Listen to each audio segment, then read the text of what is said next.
2011년 TV 애니메이션 마법소녀 마도카 마기카는 충격폭을 돌고 돈 끝에 오랜 시간 동안 이어져온 마법소녀의 존재를 고찰하는 명작으로 탄생하였습니다. 희망이라는 마법소녀 장르의 정석을 비틀어 절망의 구렁텅이에 소녀들을 빠뜨린 다음 그럼에도 불구하고 희망적이고자 하는 모습 속에서 장르의 근원을 파헤쳐 끝내 얻어낸 의미와 함께 정석으로 되돌아와 존재의 의의를 설파하는 연출과 이야기 구조는 우리가 사랑하는 존재들에 대하여 더욱 깊이 이해할 수 있는 계기가 되어주었습니다. TV 애니메이션 마법소녀를 동경에서는 그러한 마법소녀 마도카 마기카의 성취를 13년이 지난 2024년에 이르러 재현함과 동시에 발전시킨 걸작입니다. 마법소녀의 존재의 의의를 설파하기에 앞서 복잡하고 방대한 설정들로 기초를 다져야만 했던 마법소녀 마도카 마기카와는 달리 기존의 마법소녀의 반대 시점을 조명한 다음 수단을 부여하는 것만으로 준비를 끝마칩니다. 그렇다면 우리는 궁금해집니다. 시선과 수단이란 무엇이며 그것들은 어떻게 마법소녀의 존재의 의의를 고찰하고 드러내어 끝내 설파해내는가?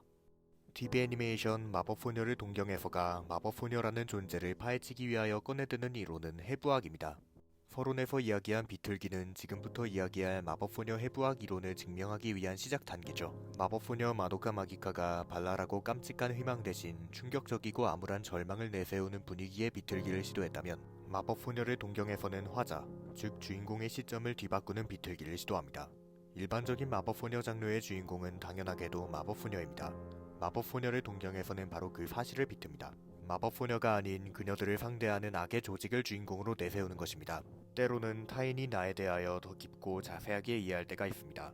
시점의 차이, 그 하나만으로도 이해의 폭은 넓어집니다. 이는 마법소녀에 대한 이해에 있어서도 그대로 적용됩니다. 때로는 마법소녀의 시점보다도 그녀들을 상대하는 악의 조직의 시점을 통해 마법소녀의 존재를 더 깊고 자세하게 이해할 수 있는 것인지도 모릅니다. 그리하여 해부학은 비틀기라는 서론으로부터 시작됩니다.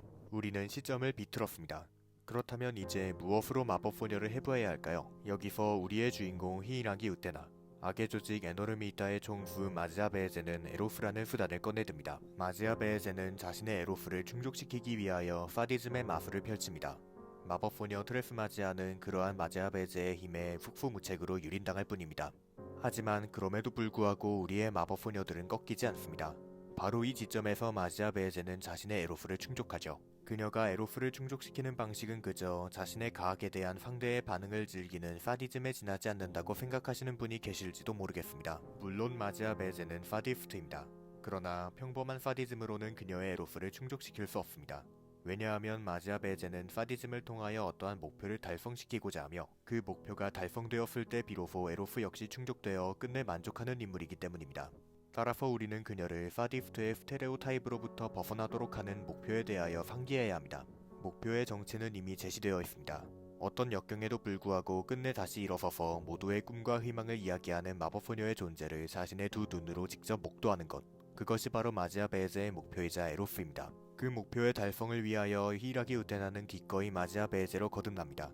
그리하여 마지아 베에제는 자신의 욕망에서 비롯되는 압도적인 힘을 사디즘으로 돌려내어 꿈과 희망의 마법소녀라는 사랑의 존재를 해부하기 시작하고 결국 꿈과 희망으로 가려져 있었던 마법소녀의 모든 치부와 기저에 깔려있던 타락심은 낱낱이 드러나고 맙니다. 그럼에도 마법소녀는 포기하지 않습니다.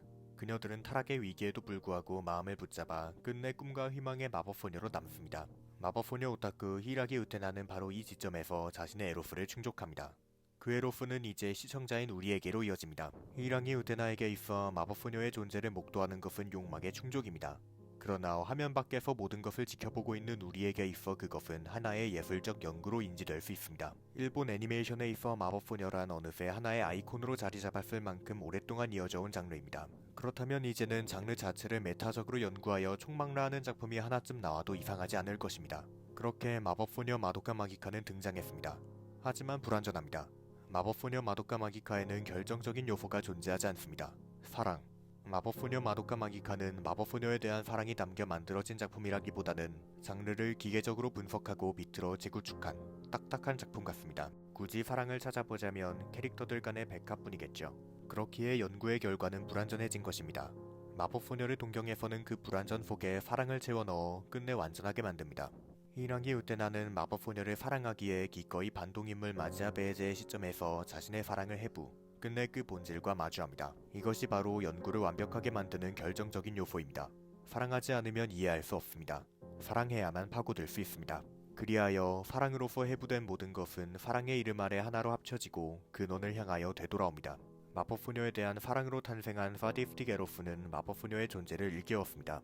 그럼 우리는 이제 그 존재의 근원으로 돌아가야 합니다. 악의 조직 에노름이 있다는 총수 마지아 베제를 필두로 마법소녀 트레스마지아를 끝없이 궁지로 몰아넣습니다. 그럼에도 소녀들은 꺾이지 않습니다. 치부가 드러나고 타락할지도 모르는 순간에도 끝내 일어서서 마을을 구하고 꿈과 희망을 전합니다.